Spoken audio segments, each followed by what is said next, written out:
Hey guys, welcome back to Home Build, and in this episode, we tackle the dreaded cam timing.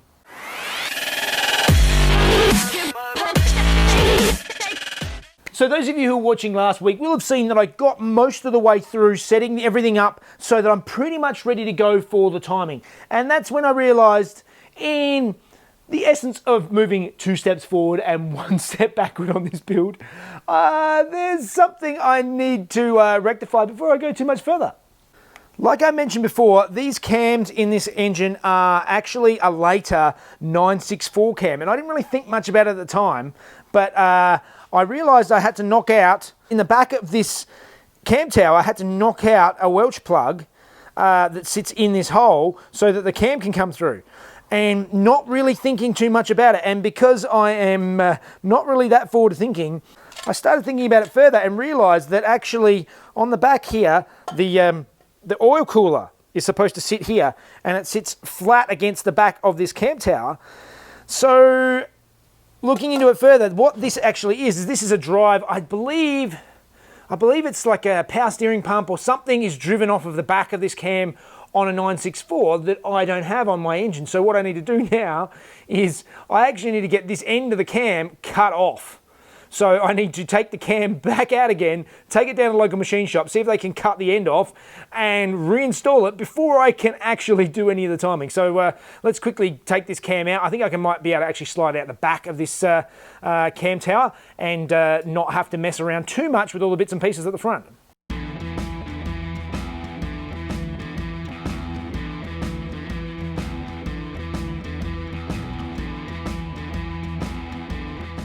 Cam is out. Now I just need to take it down and get one end cut off. Just make sure I get the right end cut off, and we can put it back in and move forward. So after a quick trip down to the local machine shop, that was pretty painless. I just got the end of the cam cut off, and this is a nice flat, smooth surface now, all ready to go back in. So now it's just a matter of assembly lube on it again and reinstall, and then I have to reinstall the freeze plug into the end of it, and I'll be putting that Welch plug in with a good bit of Loctite 574 and JB weld around the edge of it, just to make sure that it's a nice, good, solid seal, and we should be good.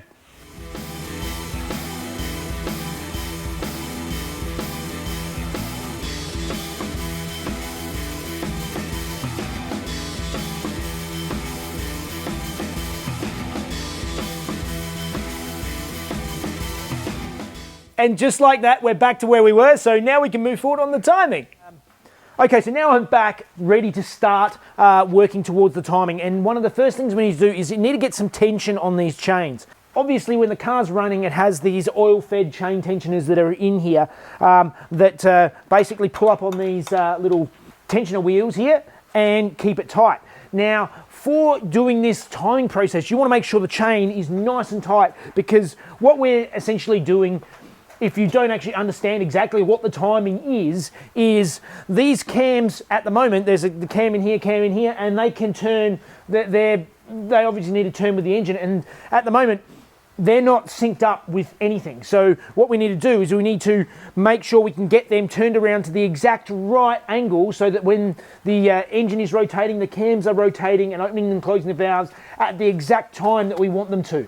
And that is basically infinitely changeable by the setup they have on these 911s. So it takes a little bit of finesse to get it just right. So first of all, we need to get the tension on these chains, and thankfully Michael De Silva came to the rescue again, and not only did he lend me his these tools for tightening up the chains, he also has a bunch of these cool timing parts that make things much easier, and has these chain tensioners. Now, I've seen guys, you can actually use like one of those clamps or something on these to hold the tension tight, but these things work so much better. Basically, they just slide over the bolts that are there, and then you can tighten this these little bolts up, pulls the chains tight, and do it on both of them. So let's install them now and get some nice tight chains.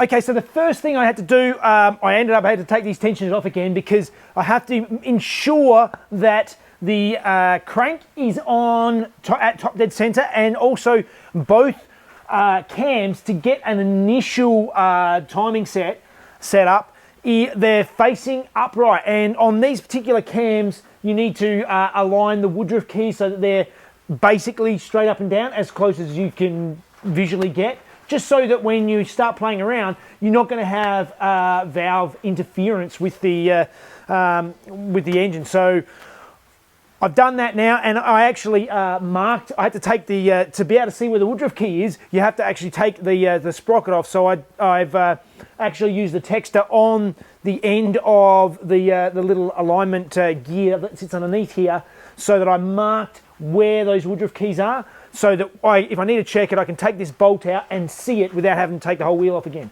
So they're now roughly sitting at top dead center. They're both facing up, and this is at top dead center, so I can move forward on setting the rockers on number 1. So the next step is to set the valve lash. The valve lash is done in, this is the rocker just sitting here, and it's sitting on the base lobe of the cam. So you set the lash with this funky little feeler gauge at 0.1 of a millimeter, so we need to adjust it, and this is the cold lash we set up. I'll do the intake and the exhaust valves on this side because as Mike De Silva suggested, they help balance each other out when we get to the later stage of actually trying to hold it and tighten up a bolt. So you'll see what I mean when I get there.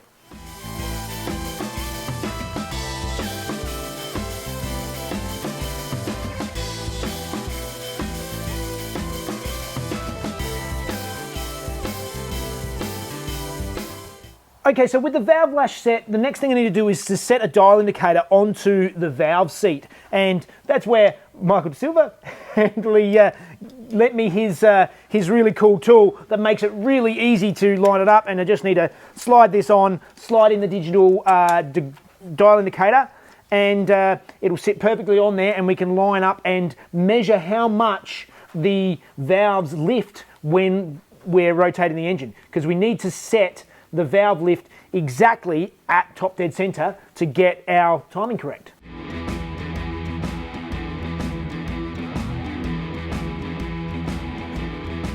Okay, so to start with, I've got my cam set reasonably vertically, and we've got this small little pin that goes in here to lock the cam into place. Now, you saw previously that there's that gear that sits behind this cam, and the notches in that gear, there's a different number of notches in the gear to what there is holes in this cam. So this little pin will only fit into one of the holes. So you have to find the hole that's the closest match and stick it in. And one of the little things that's handy to know is it's actually the pin is the same size as it's got the same thread as the top of a spark plug, so you can use a spark plug to put the pin in and out of the hole.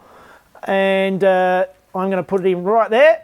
That looks good. Now I will nip up the bolt and we'll move forward.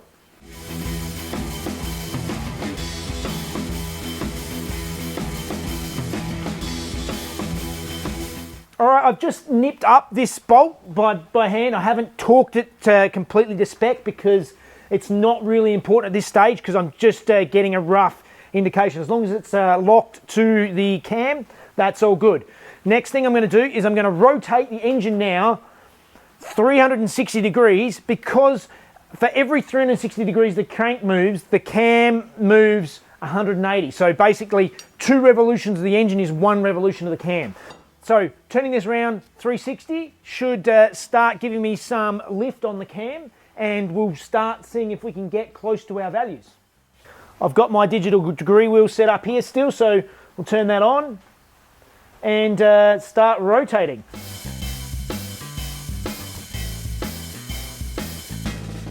You can see here I'm back on 0 degrees on the crank, and my lift of the cam at this stage is 3.52 millimeters. So here what I actually want is a value of 5.024. So at the moment I haven't quite got there, so the cam is slightly retarded. So what I do here is I continue to rotate the crank around until I get the lift that I want, and go past top dead center until it's reading the exact lift, which is 5.02. What I'm going to do now is I'm going to unlock the cam, and because we've got so much tension on, hopefully the cam doesn't move.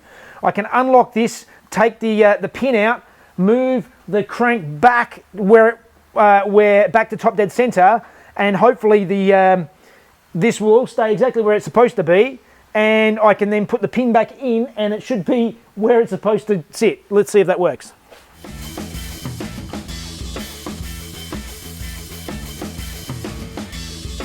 5.02 is what I'm looking for. I have moved the crank back to top dead center and got the pin in the right spot. Now I need to try and torque this down while holding this without moving this at all, and get the torque up to 120 Newton meters, which is quite a bit of torque. So let's see if I can do that now without moving this thing around too much.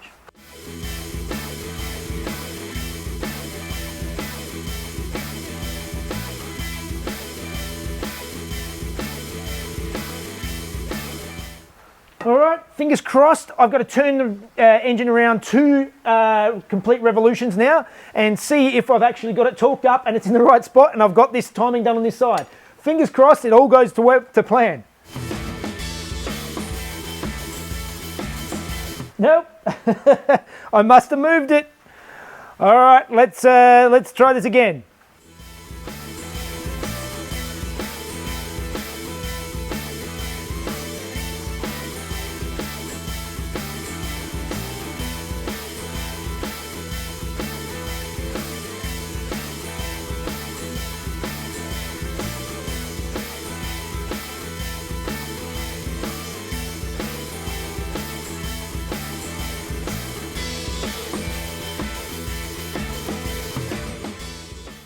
All right, that was a fair bit of backwards and forwards trying to find the correct hole and get it all torqued up right, but we have 5.02 millimeters of lift at top dead center. Yes, that's a win. That took me about 5 tries and 3 different holes, but we got it right in the end.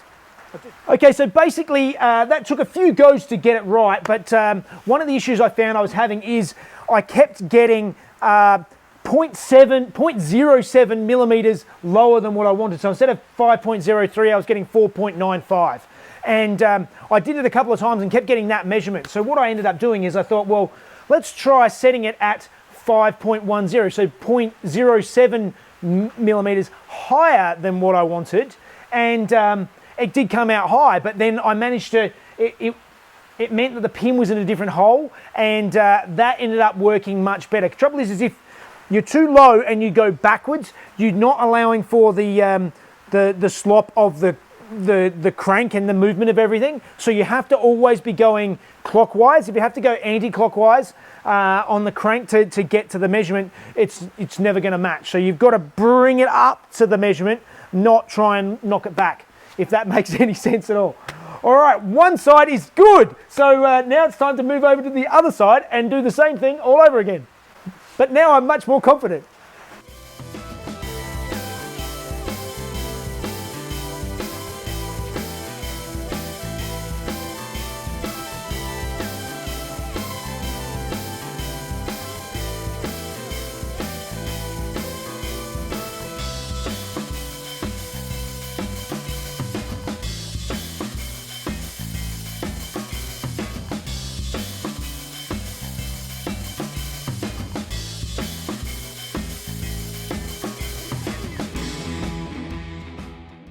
And you see here, 0, 5, 0, 2. We have perfect timing on both. Done. Yes! Well, after I got the hang of it, the dreaded timing was actually pretty painless. Yeah, really not as difficult as it's made out to be. It's just getting your head around how to adjust it. I had a couple of issues on this side because I was trying to go backwards, and just the slight slack in the chain takes out that difference. It's just, you have to make sure you're going forwards when you're doing it, but it's fine. Fantastic, I can move forward. Yeah. Okay, and last check while I'm here, I need to go through and just double check my piston to valve clearance. And I'm going to go back to my piece of paper. If you watched in a previous episode, the one where I couldn't spell, I've corrected it. And I measured my valve clearance theoretically with the cam profile and did the lift and everything with this all apart. But I'm just going to do a final double check to make sure I've got enough clearance. And the way we do that is basically by, as you saw, I did the lash on these valves earlier. What I need to do is I need to take that lash out and touch it on the valve, and then for every full rotation of this this screw is 1 millimeter. So I need to get it to the closest points where the valve could potentially touch. So on the intake I need 1.5 millimeters. On the exhaust I need 2 millimeters. So what that means is I'll get the crank to where it is closest, where the valve is opening and could potentially touch the piston. And what I need to do is wind this in 1.5 turns, pushing the valve open an extra 1.5 millimeters, just to make sure that it doesn't touch the piston. If I feel it getting tight and it's starting to touch the piston, I have to stop, and then I've got an issue. But if it doesn't, I'm good. So I need to do that on the intake and the exhaust right now. By all of my specs on the intake, it gets the closest when it's 20 degrees after top dead center. So let's go around now and let's get this 20 degrees after top dead center and do our valve to piston check.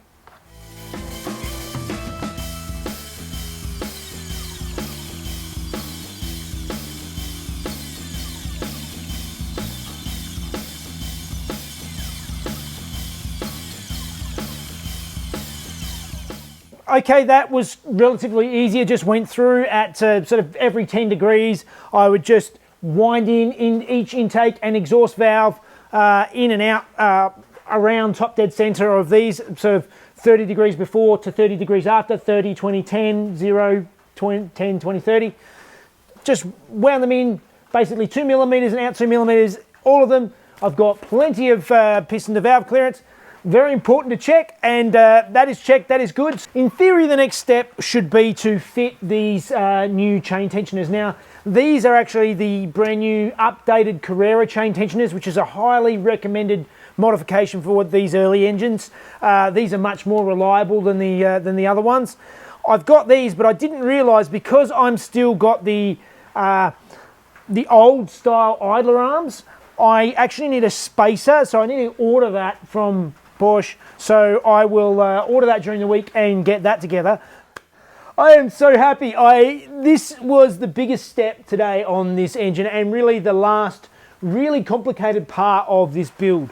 From now moving forward, most of it is going to be actually just closing it all up. Pretty much, besides these chain tensioners, all of the internals on this engine are done now. So the it's finally moving forward on the fun bit, putting it back together, making it pretty, and getting ready to put it back in the car, which would be great.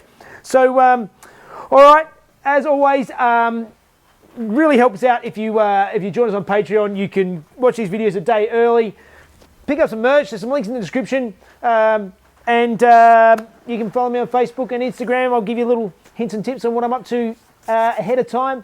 All right, guys, see you later.